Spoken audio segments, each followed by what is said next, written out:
I'm really sorry. It's okay. Take your time and tell me slowly. Even though she was on the verge of tears, I gently encouraged my niece, who was trying to speak to me. Well, actually. Before saying anything further, my niece pulled something out of her pocket and played an audio recording.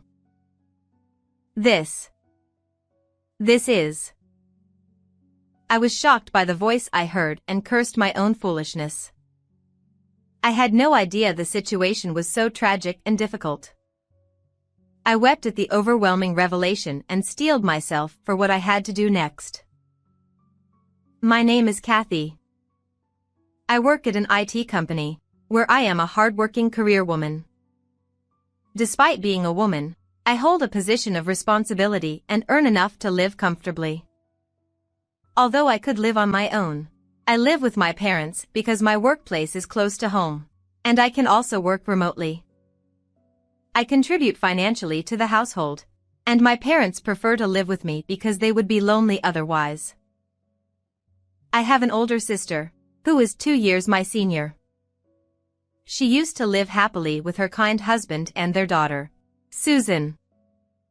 However, her husband passed away from an illness 3 years ago. At his funeral, seeing my sister completely exhausted, I said, "Sis, why don't you come back home until things settle down? You also have Susan to think about." Thank you for worrying, Kathy. But I'll be fine. She refused to come back home. At the time, I found it a bit strange that she was so adamant about not returning, but I assumed it was because she was always strong-willed and didn't want to rely on our parents. She continued to work and raise her child as a single mother. Knowing the burden on her increased after her husband's death, I stayed in frequent contact with her. She always reassured me that she was fine, repeating the same response each time. Despite our communication, my sister fell ill a year ago and passed away. We took Susan, still an elementary school student, into our home. Since coming to live with us, Susan seemed very down. I remembered her as a cheerful and energetic girl when her parents were alive. She used to be so lively. Losing both parents in quick succession must have been a terrible shock. I wanted her to regain her energy as soon as possible. I often saw my parents trying to talk to her, but she didn't respond. On days off, I suggested we go out together, but she wasn't interested. Not wanting to force her, I didn't push too hard. About 3 months passed, and Susan started apologizing to me, crying when my parents weren't around. Kathy, I'm sorry. What happened? Did something bother you? No, it's not that. But, I'm sorry. I was taken aback because she had never cried before. Her sudden tears surprised me. However, she wouldn't tell me why, just kept apologizing and crying. But she didn't cry when my parents were around, which made me increasingly curious. Another thing that puzzled me was how my parents suddenly started going on frequent trips a few years ago. While it was fine for them to travel occasionally, I couldn't see how they could afford it on my contributions and their pensions. My father had only been a manager at a small company, and after retiring, he hadn't worked because I supported them. My mother had been a housewife all her life and had never worked outside the home. Despite this, I ended up doing most of the household chores. Mom, Dad, it's fine to travel sometimes, but please save some money. You don't need to tell us that. We're careful with our spending. I worked hard for you all these years. And we don't have much time left. Don't say things like that. Then let us enjoy ourselves. Stop meddling in our affairs. All right.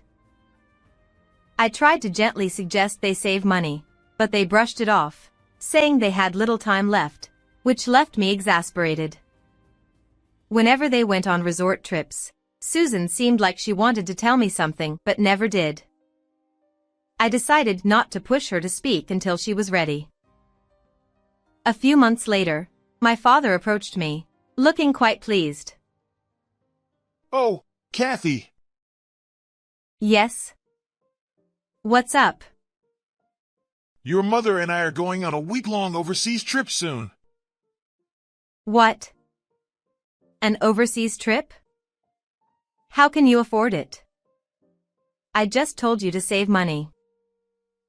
We came into a bit of money. From where? Does it matter? Let us create some memories in our old age. Your mother is right. Let us have this experience of traveling abroad. All right, fine. Although I found it suspicious that they wouldn't disclose the source of their money, I decided not to pry any further, thinking it was their money after all.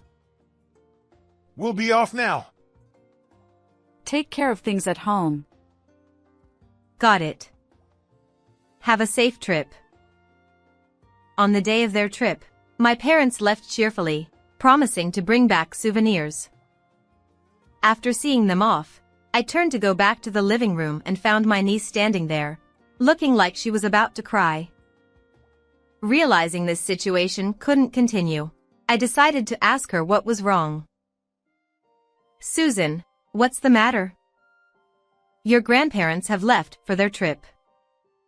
It's just the two of us now, so take your time and tell me anything. I'm sorry. As I gently asked her, she began to cry and apologize again. Unsure of what to do, I continued to encourage her. Kathy, actually. She took out her smartphone from her pocket and pressed play. The recording that played was filled with my parents' angry voices. What is this? No matter how I listened, it was clearly my parents' voices. However, they had never raised their voices like this before. I had never heard them shout like this, and I was shocked. Is this really Grandpa and Grandma? Yes. They often came over when my parents were still alive. Susan began to explain. According to her, my parents frequently visited her home when they were alive, constantly nagging and complaining. The complaints revolved around disapproval of my sister's marriage and irrational demands for money, claiming it was compensation for taking their daughter away. I was shocked to hear my parents were such people. Susan continued, saying they would often threaten her parents under the guise of visiting to see their granddaughter, extorting money from them. Every time they came, I would hide in my room.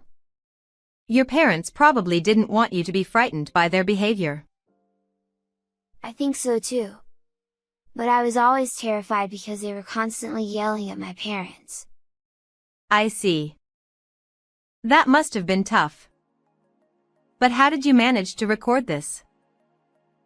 Susan explained that she had been given an old smartphone of her parents as a toy, and she happened to have it with her at the time, so she recorded their voices. I was grateful she had done this. I asked another question that had been bothering me. Susan, how often did they come to your house? I think it was almost every week. To think they visited my sister's family that often without my knowledge. Now that I thought about it, my sister and her husband had started to look more haggard every time I saw them. When I asked my sister if she was okay, she had said they were dieting together, which I had taken at face value. But in reality, it must have been the strain from my parents' demands that wore them down. I cursed myself for not pressing for the real reason. If I had noticed something was wrong sooner, this wouldn't have happened. I'm sorry for keeping it hidden. But I was scared of what Grandpa and Grandma might do if I told you. Susan began to cry again, and I held her close, regretting my lack of awareness. I'll protect you from now on, Susan. Don't worry. But what if they do something to you too? Don't worry about me. I won't lose to them. Let's get back at them together, okay? Yes. If I'm with you, I'm not scared. Let me help. Seeing the determination in her eyes, I nodded. During the week my parents were away, we made preparations. I felt even stronger with Susan by my side, so I asked her more. I recalled how frugal my sister and her husband had been. My sister had once told me they rarely carried cash, preferring to use bank transfers. If they gave money to my parents, it must have been through transfers. There would surely be some trace left. I began searching the house and soon found what I was looking for. I knew it. For all their greed, they weren't careful. Finding this passbook was too easy. I examined my parents' bank passbook and confirmed the amounts that had been deposited while my sister and her husband were alive. They transferred this much every month? No wonder they lived so frugally. Gripping the passbook, I trembled with anger. I decided to take the passbook to a private investigator to uncover the full extent of my parents' dealings with my sister and her husband. A few days later, I was summoned to the office. Here is the investigation report. I took the report from the investigator and began to read. No way. According to the report, my brother-in-law had been borrowing money from financial institutions to pay my parents. As a result, he became mentally exhausted and fell ill, leading to his death. As I read through the report, my anger grew even more. It turned out that my sister had been working herself to death, trying to pay off my brother-in-law's debts and my parents' constant demands for money. Additionally, my parents had been treating my niece cruelly when I wasn't around, saying things like they were doing her a favor by letting her stay with them. Knowing this, I started to cry. How horrible. How could this have happened without me knowing? Furthermore, we discovered that your parents even took your brother-in-law's insurance money. You can't be serious. I reviewed the additional report. It confirmed that my parents had indeed taken my brother-in-law's insurance money. They must have used that money for their frequent trips. I thanked the lawyer and headed home. Until my parents returned from their overseas trip, my niece and I prepared our plan. Do you think we can do this? Don't worry. We still have time, so let's practice as much as we need. Okay. I'll do my best. We practiced our plan until Susan felt confident. A few days later, we were ready and waited for my parents' return. We had set up several cameras around the house to capture everything on video and audio as evidence. Of course, I had discussed this with my lawyer and received approval. We're home. Welcome back. Did you have fun? Yes, it was great. Where's Susan? We bought lots of souvenirs. Susan's doing her homework in her room. You must be tired from the trip, so why not rest for a bit? Yeah, that sounds good. How about some tea? All right, I'll make it. Shall I make it? No, I'll do it. I always make your father's tea. All right, understood. My parents returned home full of excitement. It was their first overseas trip, so they must have enjoyed it immensely. I listened to their travel stories for a while. Oh, sorry. I have to step out for a bit. I got a call from work. At this hour? It happens sometimes. I'll be back soon. Take care. Yes, I will. When I thought they had relaxed a bit, I excused myself, pretending to go to work. This was the signal for our plan. After leaving the house, I called Susan. "Hey Susan, I've left the house." Got it? Susan kept our call connected as she went to my parents. Ah, welcome back. Oh, Susan. We brought back lots of souvenirs. Well, thank you. But I need to talk to you. What is it? Speak up. Following my father's words, Susan played the recorded audio she had. Hey, where did you get that? Susan, be a good girl and give that to me. My parents were visibly shocked and panicked by the recorded audio. I plan to let Kathy hear this. Susan, please don't do that. Do you know what will happen if you do that? But, this isn't right. We took you in when you had nowhere else to go, so you should listen to us. Yes, if it weren't for us, we wouldn't be getting any welfare benefits. Then why are you kind to Kathy? My parents became furious and started berating Susan. Despite being on the verge of tears, Susan continued in a trembling voice.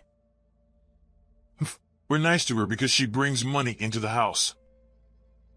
That's right. We're living off your father's pension now, so we don't have money. If Kathy leaves, we'll be in trouble. Exactly. As long as she's around, she'll always give us money when we need it. She's a convenient fool. That's awful. Hearing my parents' true feelings, I decided not to let Susan suffer anymore and headed back home. My anger, already at its peak, boiled over as I rushed into the living room. I heard everything. I burst through the door, raising my voice. Oh, what? Kathy? How long have you been here? What about work? I don't care about work. I heard what you really think about me. You see me as nothing more than a cash cow and a housekeeper. Of course. We're not working anymore. How else are we supposed to live on just a pension? That's right. We need your help to survive. They didn't deny it and instead shamelessly demanded money from me. The thought of staying in this house for their sake made me sick. If that's how you feel, I won't give you any more money. I'm taking Susan, and we're leaving. Don't ever contact us again. I won't allow it. How will we live without you? I know everything. I know you took money from my sister and brother-in-law. What are you talking about? Susan, did you? I'm sorry. I told Kathy everything. Exactly. We have all the evidence, so don't bother arguing. I told Susan to get her things, and she nodded and went to her room. Hey, are you serious, Kathy? You're joking, right? You wouldn't abandon us. No, I'm not joking. I can't believe you were such awful people. When Susan returned with her belongings, I took her hand, and we left the house.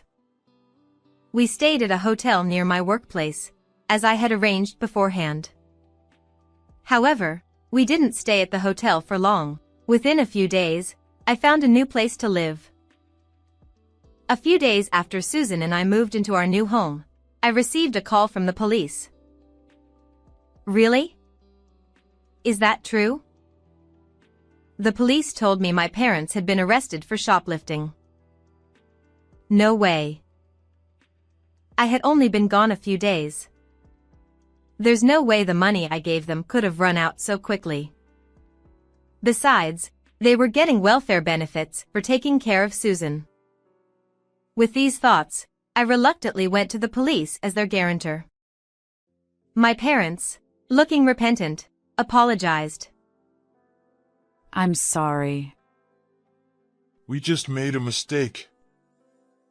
I apologized to the police and took my parents back to the house. With no money, the electricity, gas, and water had been cut off. The house was in a terrible state, reeking of filth.